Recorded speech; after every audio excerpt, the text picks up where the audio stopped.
Shalom, puji Tuhan, tidak terasa bahwa kita sudah melewati satu minggu bersama dengan Tuhan di dalam kasih-Nya, ya.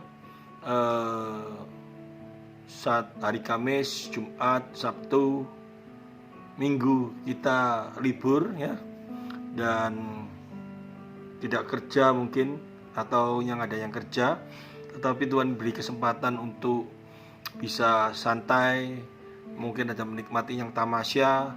Jangan lupa jaga diri karena adanya COVID ini. Dan saya percaya kesempatan indah akan Tuhan berikan melalui kebenaran firman Tuhan, di mana sebentar kita semuanya akan menikmati berkat firman Tuhan ini. Sebelumnya mungkin dari jemaat, ya, dari beberapa orang yang biasa melihat saya, dan hari ini kalau muka saya kelihatannya agak hitam, itu bukan karena saya salah makan obat atau apa, atau saya menjemur diri saya di matahari, tetapi karena memang kena matahari, tetapi bukan sengaja.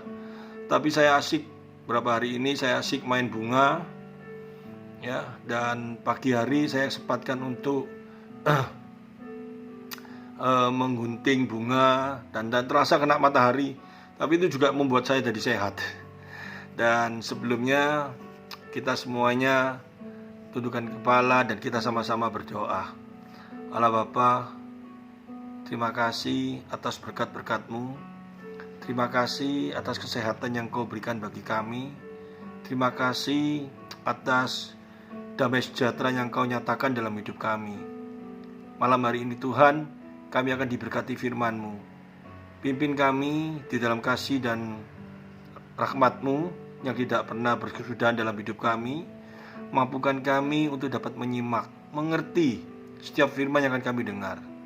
Demikian juga hamba-Mu, berikanlah hamba-Mu kesehatan, hikmat, akal budi, satu kemampuan untuk menjelaskan kebenaran firman-Mu, di mana sebentar hamba-Mu akan menjelaskan kitab Wahyu yang cukup sulit. Tetapi hamba-Mu percaya pimpinan Roh Kudus akan memampukan hamba-Mu untuk dapat menjelaskan, sehingga kami semua akan diberkati dan kami diberi satu kemampuan untuk melakukannya. Kami siap di dalam satu kuasa Tuhan kami yang hidup, Yesus Kristus, Juru Selamat kami. Haleluya, amin. Shalom. Saya nanti akan buka di dalam kitab Wahyu pasal 1, ya. Ayatnya mulai ayat 1, mungkin nanti sampai dengan ayat yang ke-20, ya. Dan semua nanti akan menerima berkat Tuhan secara luar biasa. Seperti biasa, karena saya ini apologetika saya selalu hadir dalam hidup saya. Saya nggak mau orang-orang percaya, jemaat yang tanpa sengaja atau tidak sengaja menjelaskan firman Tuhan yang mungkin didengar oleh beberapa anak-anak Tuhan yang tidak sesuai dengan kebenaran firman Tuhan. Kelihatannya benar, kelihatannya dikemas dengan baik, dan tujuannya baik, saya yakin baik, tetapi maknanya jauh dari kebenaran firman Tuhan yang ingin Tuhan sampaikan kepada umatnya. Sehingga pada waktu umat itu menerima kebenaran firman Tuhan itu yang tidak sesuai dengan apa yang menjadi tujuan kebenaran firman Tuhan itu ditulis, maka akan menjadi satu ambigu di dalam kehidupan itu. Saya kasih contoh. Nanti kita sama-sama akan belajar kitab Wahyu. Banyak sekali orang membaca kitab Wahyu, dan pada waktu ada tulisan di dalam kitab Wahyu ayat yang ke pasal 1 ayat yang ke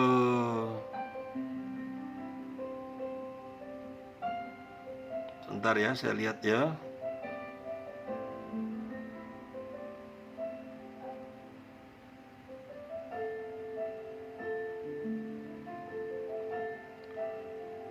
Wahyu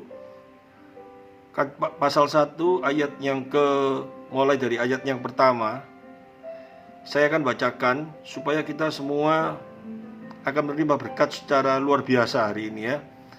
Wahyu pasal yang pertama,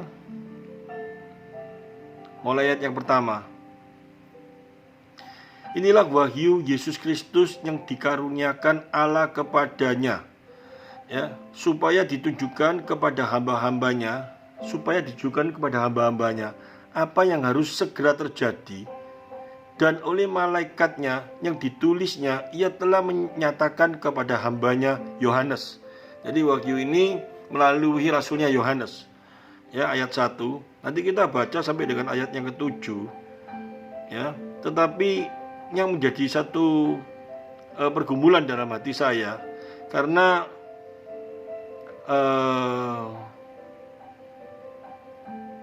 bentar ya, saya bacakan.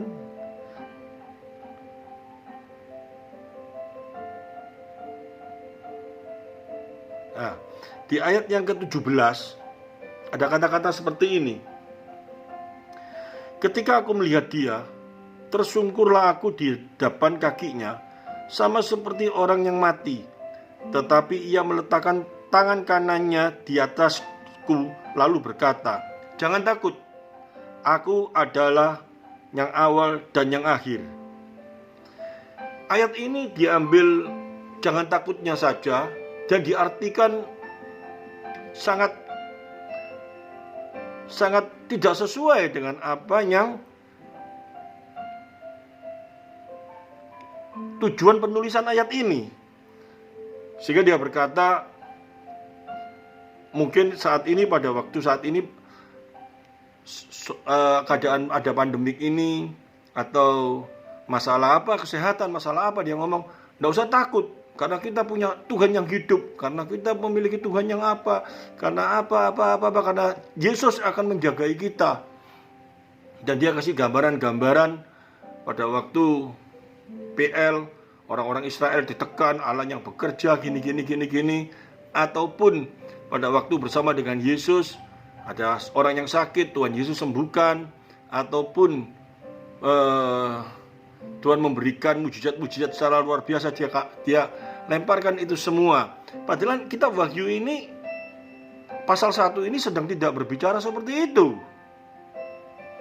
Kalau orang Kristen cuma dikatakan anak-anak Tuhan diberi kebenaran firman Tuhan, dikhotbahkan dan diambil ayat, dikatakan jangan takut, itu dengan satu tujuan, kita punya Tuhan, kita punya Allah yang mengasihi kita punya Allah yang selalu memperhatikan kita, tidak perlu takut, dia pasti bela kita.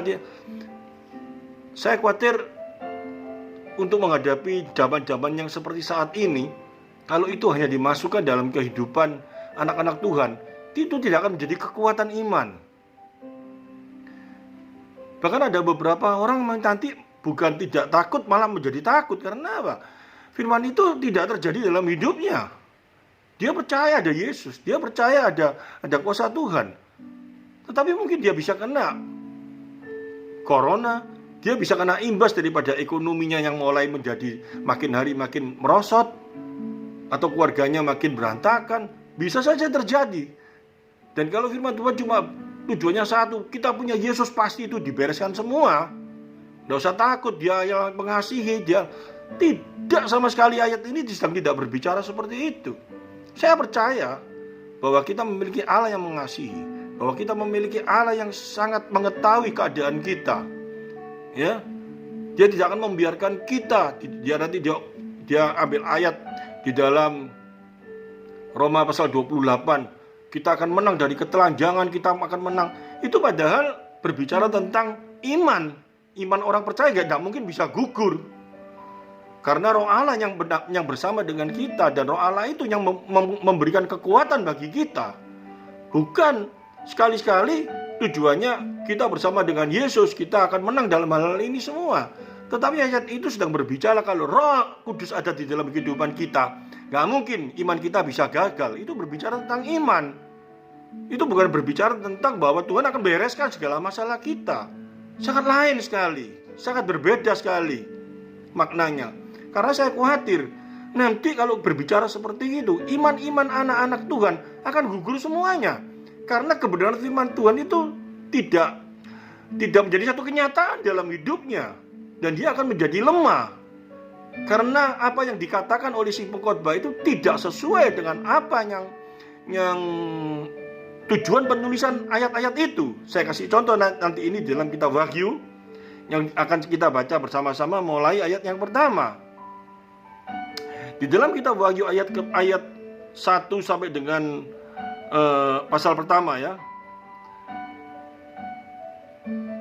Ayat 1 sampai dengan ayat 18. Ayat 1 sampai dengan ayat 7. Maksud saya ayat 1 dengan ayat 7. Kenapa yang dikatakan siapa yang baca dan siapa mendengar akan bahagia? Kenapa dia katakan seperti itu? Coba kita lihat di dalam Wahyu ya. Kitab Wahyu. Kita harus menyelidiki ini dengan baik sehingga akan menjadi berkat sangat luar biasa. Dikatakan inilah wahyu Yesus Kristus yang dikaruniakan Allah kepadanya, supaya ditujukan kepada hamba-hambanya apa yang harus segera terjadi. Dan oleh malaikatnya yang diutusnya, ia telah menyatakan kepada hambanya Yohanes. Yohanes telah bersaksi tentang firman Allah, tentang kesaksian yang diberikan oleh Yesus Kristus, yaitu segala sesuatu yang telah dilihatnya. Berbahagialah ia yang membacakan dan mereka yang mendengarkan kata nubuatan ini, dan yang menuruti apa yang ada tertulis di dalamnya, sebab waktunya sudah dekat. Ayat 1 sampai dengan ayat yang ketiga. Kenapa sih yang membaca dan yang mendengar ini akan menjadi bahagia? Ini sebuah pertanyaan. Karena kita harus ingat ya, firman Tuhan ini ditulis bukan tiba-tiba langsung sudah jadi semua. Mulai dari Kejadian sampai dengan kitab Wahyu jatuh dari langit dan sudah komplit. Tidak seperti itu. Tetapi kitab ini ditulis satu persatu. Setiap firman itu ditulis oleh para rasulnya, para nabinya, di mana Tuhan utus, di mana Tuhan memberikan hikmat, akal budi melalui kuasa Roh Kudus untuk dinyatakan kepada umatnya. Di dalam persoalan masalah kitab Wahyu ini ditulis, sebetulnya ada persoalan masalah apa? Kita tahu ending daripada kedatangan Yesus sampai kenaikan Yesus, para pengikutnya yang disebut orang Kristen, pengikut Kristus itu artinya, ya. Mereka endingnya, mereka hanya cuma melihat bahwa Yesus naik ke surga, diangkat. Itu nyata, semua orang melihat, semua mata melihat bahwa Yesus diangkat ke surga. Tetapi posisi di surga itu bagaimana? Keadaannya Yesus itu bagaimana? Tidak ada seorang pun yang tahu. Ya, dan tidak ada kitab yang menyatakan hal itu pada waktu sebelum kitab Wahyu ini ditulis, yang mana ditulis oleh rasulnya yaitu Yohanes. Sehingga pengikut Kristus semua itu menjadi gelisah karena keadaan pada waktu itu Kaisar Nero yang pada waktu itu menjadi kaisar yang berkuasa, sedemikian bengisnya mereka mengalami aniaya. Orang yang tidak mau menyebut kaisar ini sebagai Allah, ya, mereka akan dipotong kepalanya. Mereka akan mengalami siksaan secara luar biasa. Dan pada akhirnya mereka bagaimana? Mereka pengikut Kristus ini banyak sekali yang gelisah. Mereka tidak tahu berita apa yang akan mereka terima pada saat mereka sudah meninggal. Ada sesuatu apa setelah dia meninggal? Dan Yesus sekarang ini keadaannya di surga bagaimana? Mereka tidak tahu. Karena tidak ada kitab yang menulis pada saat itu. Dan yang sangat luar biasa, Tuhan Maha Tahu. Dia mengetahui keluh kesah umatnya. Dia mengetahui kegelisahan umatnya. Sehingga dia memberikan wahyu. Dia memberikan satu penglihatan kepada sang rasul, yaitu Yohanes. Di mana keadaan Tuhan Yesus saat itu keadaannya bagaimana.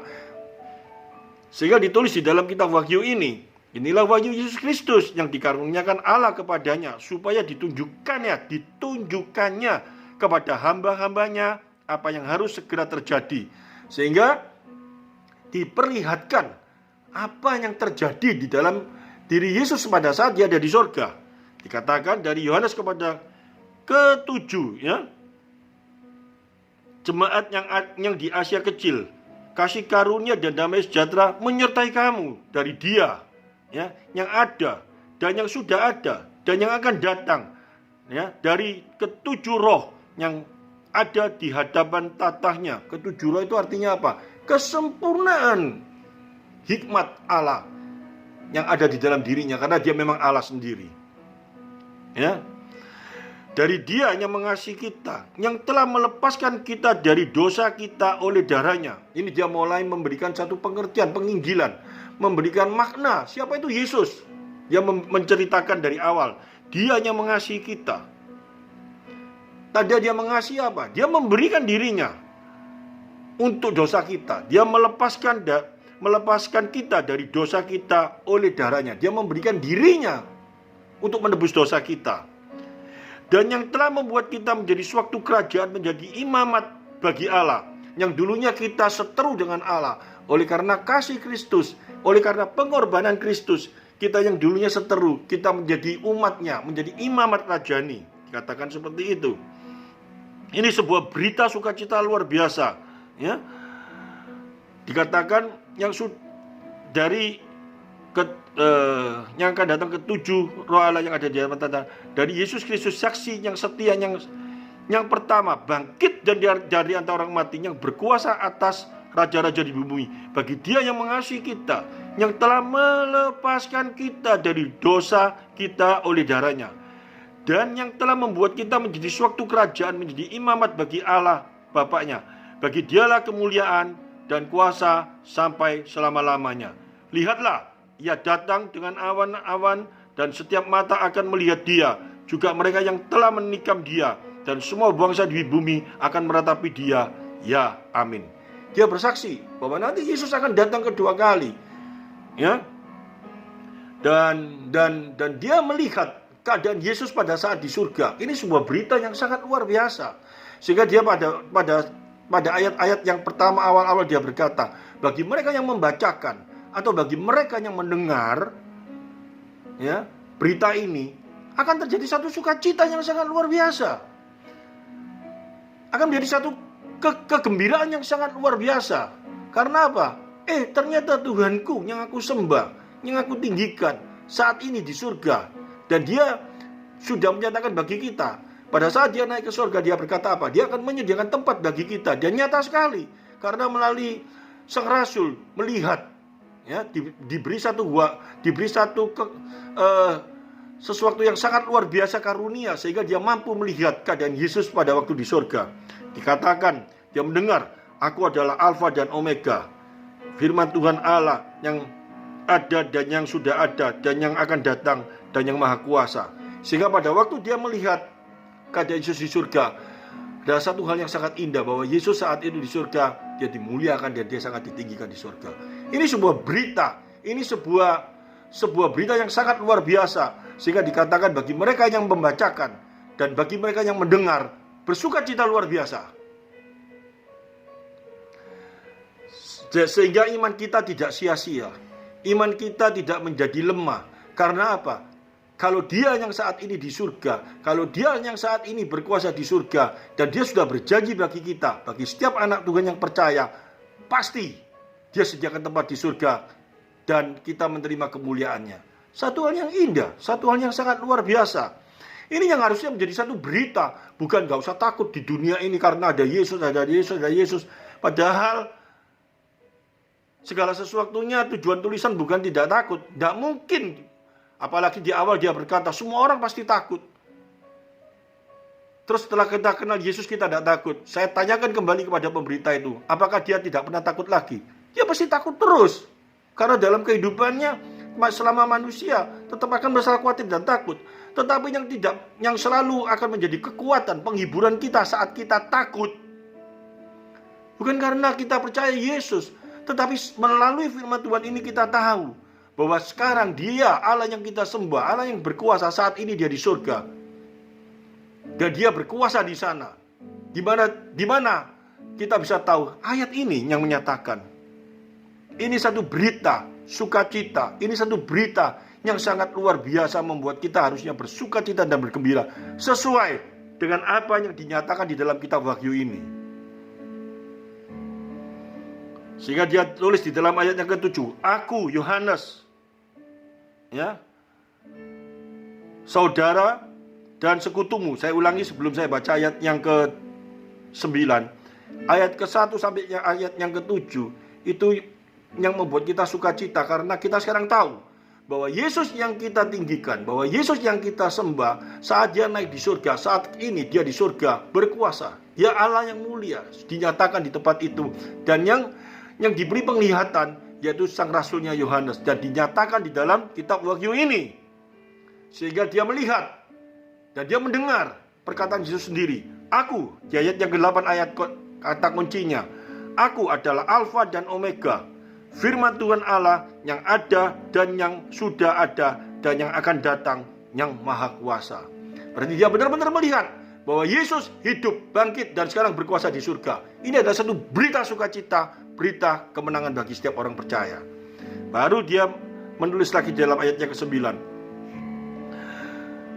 Aku Yohanes, saudara dan sekutumu dalam kesusahan, dalam kerajaan dan dalam ketekunan, menantikan Yesus berada di pulau yang bernama Patmos oleh karena firman Allah dan kesaksian yang diberikan oleh Yesus.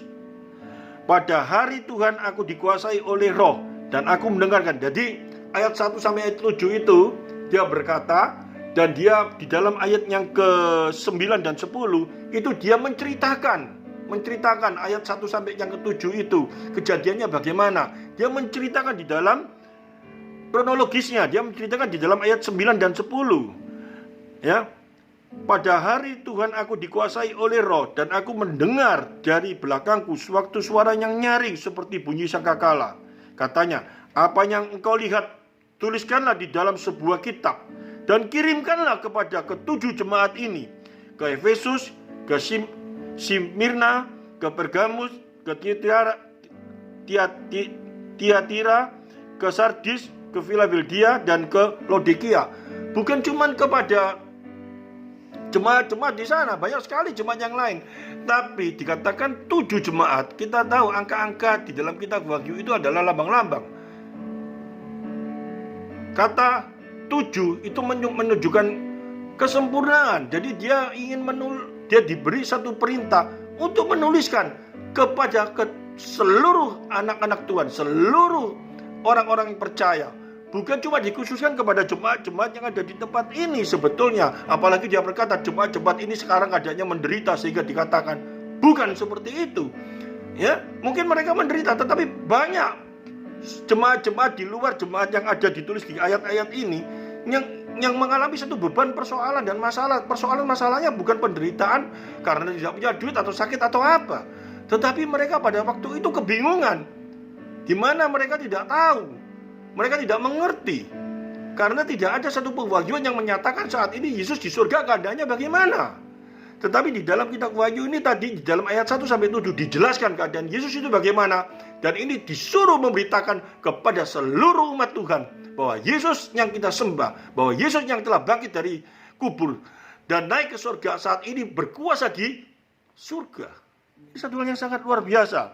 Lalu aku berpaling untuk melihat suara yang berbicara kepadaku, dan setelah aku berpaling, tampaklah kepadaku 7 kaki dian dari emas. Kata 7 kaki dian itu menunjukkan satu kuasa yang sempurna yang dia miliki. Dan di tengah-tengah kaki dian itu ada seorang serupa anak manusia berpakaian jubah yang panjangnya sampai ke kaki, dan dadanya terlilitkan ikat pinggang dari emas. Kepala dan rambutnya putih bagaikan bulu yang putih mentah, dan matanya bagaikan nyala api, dan kakinya mengkilap bagaikan tembaga membara di dalam perapian. Suaranya bagaikan desau air bah. Dan di tangan kanannya ia memegang 7 bintang, kata 7 lagi. Dan dari mulutnya keluar sebilah pedang tajam bermata 2, dan wajahnya bersinar-sinar bagaikan matahari yang terik. Ketika aku melihat dia, tersungkurlah aku di depan kakinya, sama seperti orang yang mati. Tetapi ia meletakkan tangan kanannya di atasku dan berkata, jangan takut, aku adalah yang awal dan yang akhir, dan yang hidup aku telah. Ini satu hal yang sangat luar biasa, satu pernyataan. Dia mengatakan apa?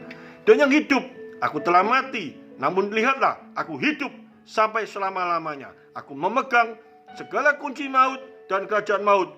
Karena itu, tuliskanlah apa yang telah kau lihat, baik yang terlihat sekarang maupun yang akan terjadi sesudah ini.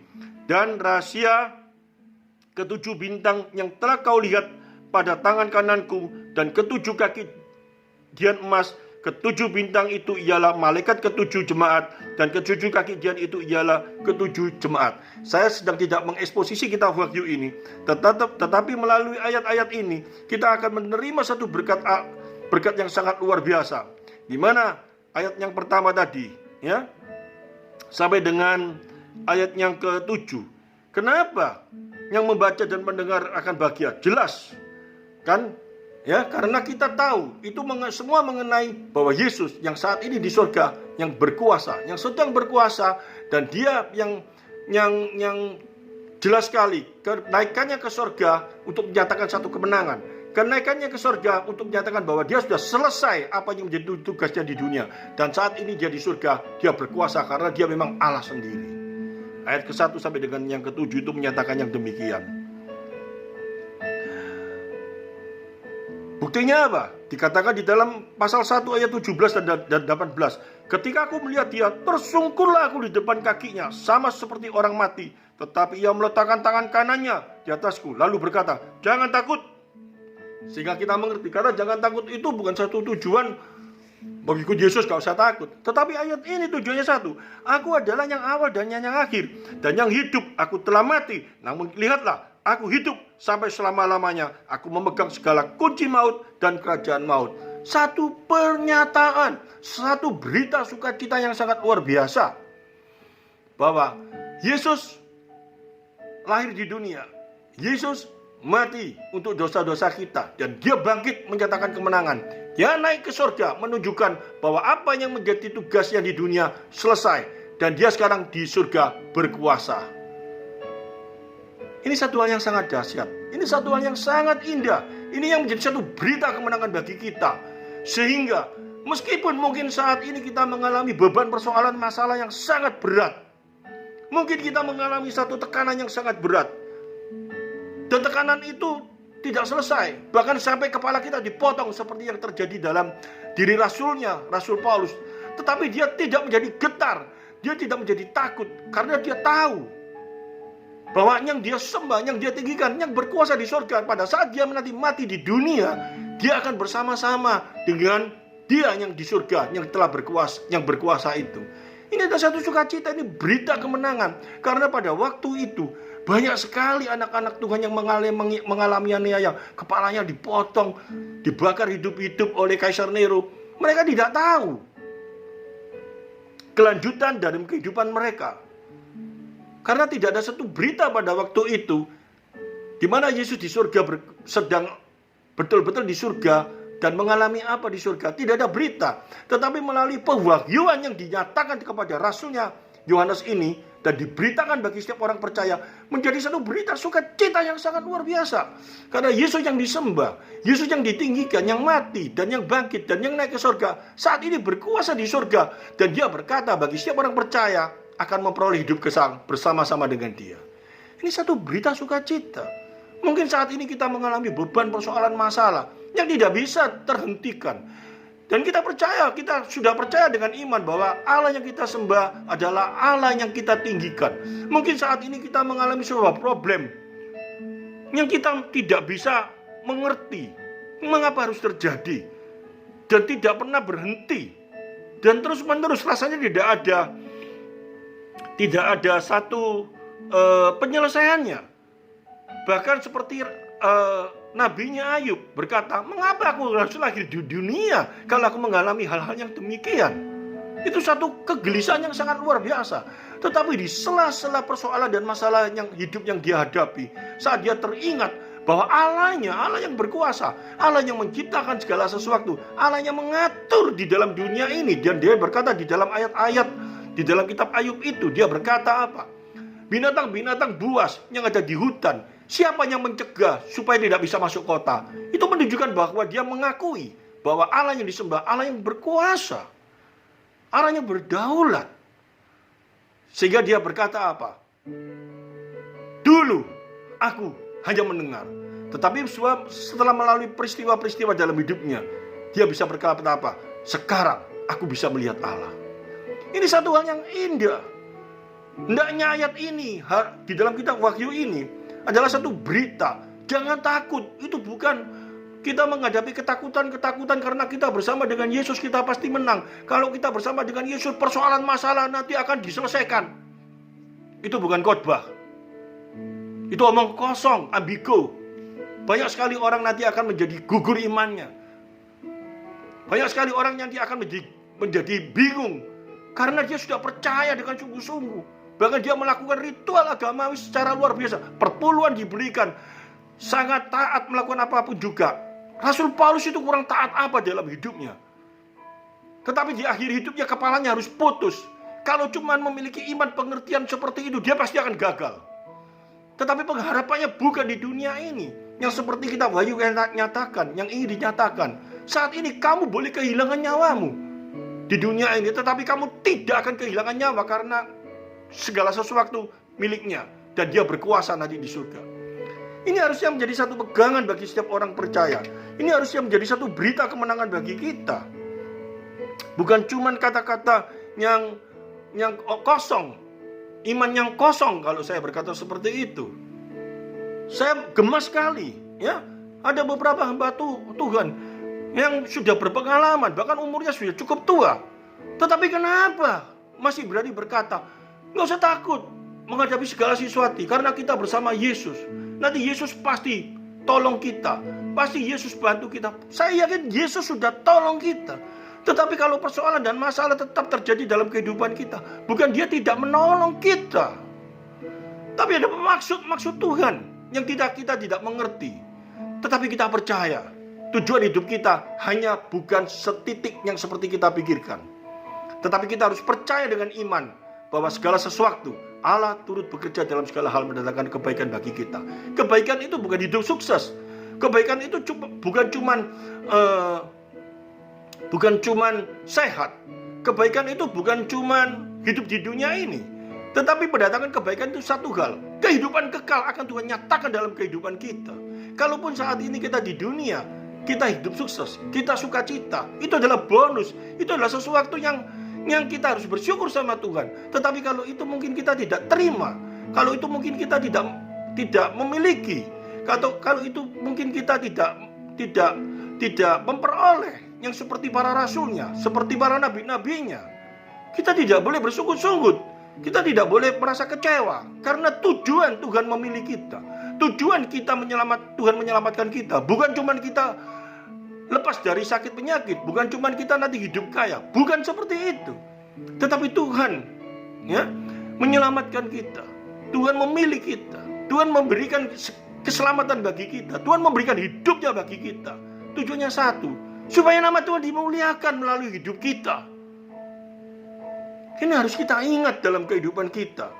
Sehingga ada waktu kita menyampaikan firman Tuhan, bukan tujuannya cuma ikut Tuhan Yesus, kita nggak usah takut. Karena nanti Tuhan tolong. Karena nanti Tuhan akan memberi. Karena Tuhan itu bukan iman kanak-kanak, itu bukan iman yang benar.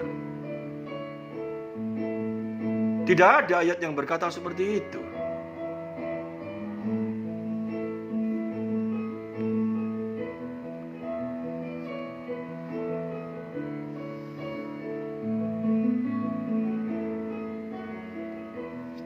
Ini hendaknya menjadi pemikiran kita.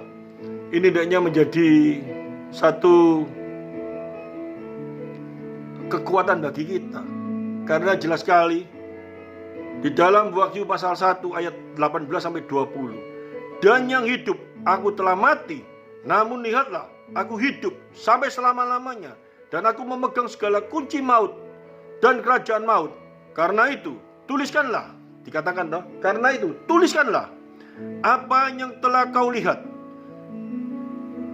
baik yang terjadi sekarang maupun akan terjadi sesudah ini, dan rahasia ketujuh bintang yang telah kau lihat pada tangan kananku, dan ketujuh kaki dian emas itu. Ketujuh bintang itu ialah malaikat ketujuh jemaat, dan ketujuh kaki dian itu ialah ketujuh jemaat. Satu hal yang indah, berita kemenangan bahwa Yesus yang kita tinggikan, yang kita percayai. Dia mati, dia bangkit, dia naik ke surga, dan saat ini dia di surga menunjukkan satu kemenangan bagi setiap anak-anak Tuhan. Ini sebuah berita, sehingga dikatakan bersukacitalah, bergembiralah setiap orang yang membacakan, setiap orang yang mendengar, karena ada satu berita yang sangat luar biasa, bahwa Yesus yang kita sembah, Yesus yang kita tinggikan, saat ini berada di surga. Ini sebuah berita yang dinyatakan di dalam kitab Wahyu pasal 1 ayat 1 sampai dengan ayat 20. Amin firman Tuhan. Mari kita sama-sama tundukkan kepala. Terima kasih Tuhan Yesus. Saat ini mungkin kami mengalami satu beban persoalan masalah. Mungkin kami mengalami satu tekanan yang sangat berat dalam hidup kami. Iman kami yang masih kerdil ini, kami menjadi ketakutan menghadapi kehidupan dalam dunia ini. Karena kami tidak tahu ada satu jaminan. Karena kami tidak tahu ada satu jaminan yang pasti dalam kehidupan esok di dalam kekekalan. Tetapi melalui kitab Wahyu ini ada satu jaminan. Melalui kitab Wahyu ini kami bisa mengerti firman Tuhan menyatakan bahwa Tuhan yang kami sembah, bahwa Tuhan yang telah memberikan hidupnya bagi kami, menebus dosa kami melalui kematiannya di kayu salib dan bangkit di surga, dan saat ini berkuasa di surga. Mungkin saat ini kami di dalam kehidupan kami ini kami mengalami satu tekanan yang begitu berat, tapi kami tidak boleh takut, karena kami memiliki Allah yang berkuasa di surga, yang pada nantinya kami akan bersama-sama dengan Kau. Ini satu berita sukacita, berita kemenangan, berita yang harusnya membuat jaminan dalam hidup kami, yang membuat kami harus bersukacita menghadapi situasi apapun juga. Sehingga Rasul-Mu mampu berkata, bersukacitalah senantiasa dalam segala hal, karena kemenangan sudah terjadi bagi setiap orang percaya melalui Kristus. Amin firman Tuhan.